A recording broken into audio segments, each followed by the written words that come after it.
Hi guys, a very good afternoon. I hope you guys are well and thank you so much for all your messages and wishes and I'm extremely sorry कि मैं कल mid match और post match में नहीं आ पाया. Believe me, my bed was burning. I was literally in fever. लेकिन मैंने first inning देखी थी, so I think it's very important to talk about the basics that mistake जो हमने करी.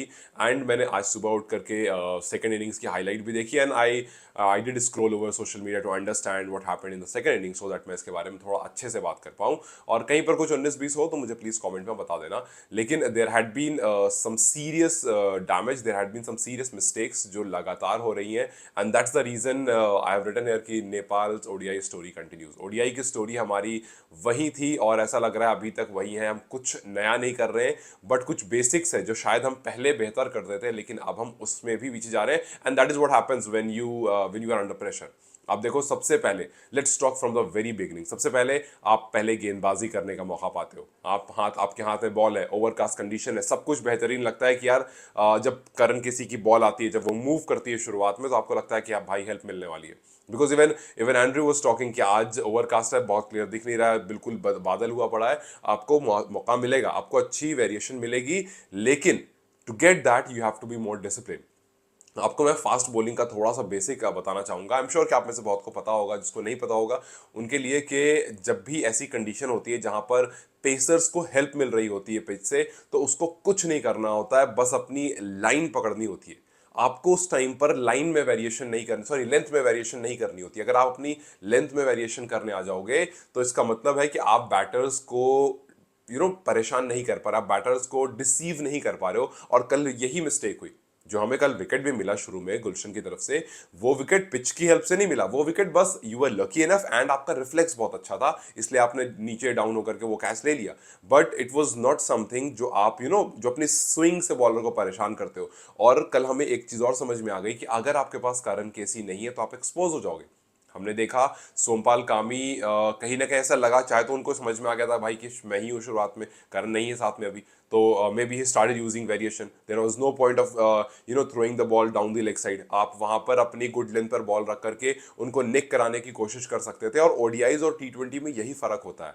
इनफैक्ट मैं ये कहूंगा लॉन्ग फॉर्मेट में और शॉर्ट फॉर्मेट में यही फर्क होता है. आप, अनिल कुंबले ने एक बहुत सी बात कही थी कि अगर आप ये सोच रहे हो गेंदबाजी करते वक्त बड़े फॉर्मेट में कि इस वाली बॉल पर विकेट ले लूंगा, तो आपको विकेट कभी नहीं मिलेगा.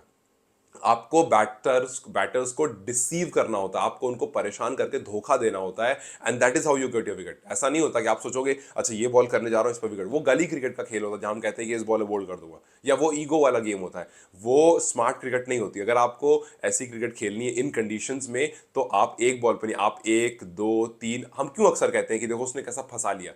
आफ्टर बहुत टाइम आपने सुना होगा कि सेटअप करके विकेट लिया है, तो सेटअप करके जो विकेट लेते हो, that is what international players do. वो सेटअप होता है कि आप उसको एक बॉल परेशान करते हो, दो परेशान करते हो, तीन परेशान करते हो, अब बैटर सोचने लगता है कि अगली क्या डालेगा. आपको खुद पता नहीं, आप एक शॉट डाल रहे हो, आप एक फुल डाल रहे हो, आप एक गुड लेंथ पर डाल रहे हो, तो आप खुद इतनी वेरिएशन कर रहे हो कि आपको खुद नहीं पता है कि भाई इस पिच से कितनी हेल्प कैसी कंडीशन में और कहां पिच करके ली जा सकती है.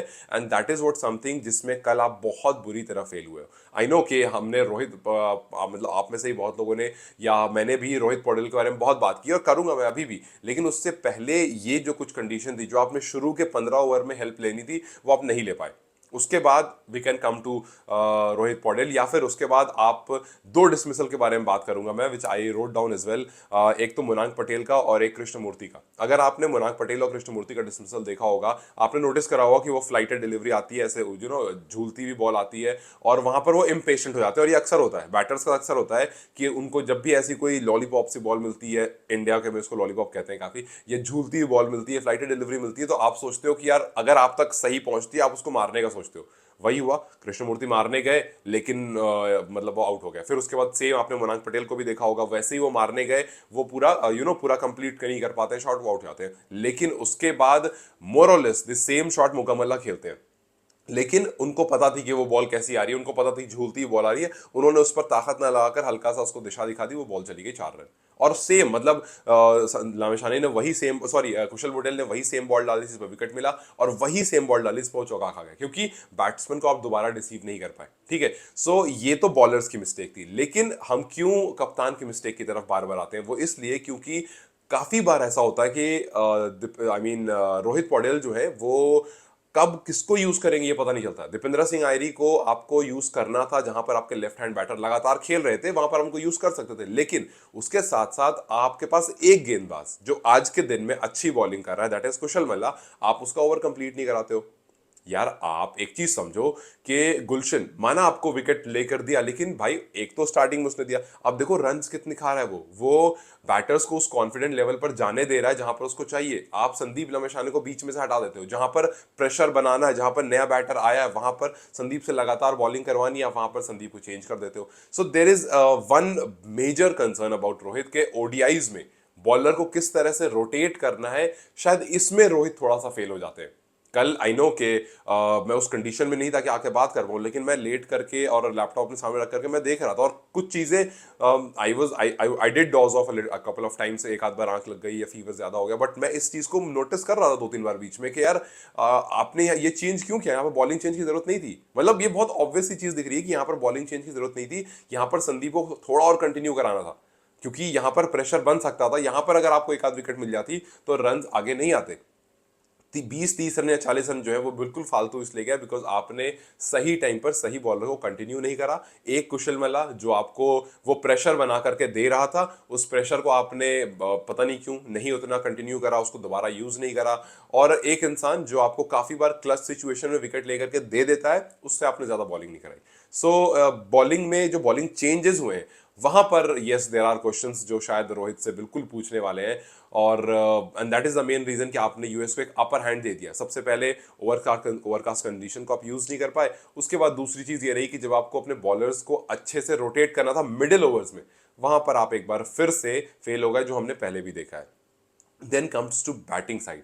बैटिंग का अगर आप देखोगे तो दो बैट्समैन, देखिए हमने पहले भी इस बारे में बात की है कि नेपाल एक वो साइड है जिसको अगर आप बोलो कि रुक करके खेलना है, तो रुक करके खेलने का मतलब काफी बार ये होता है कि बॉल को डॉट करते जाना है। नहीं, रुक करके खेलने का मतलब होता है कि you go for singles and doubles, you go for, जो हमने बीच में देखा था, कि you are going for singles and doubles.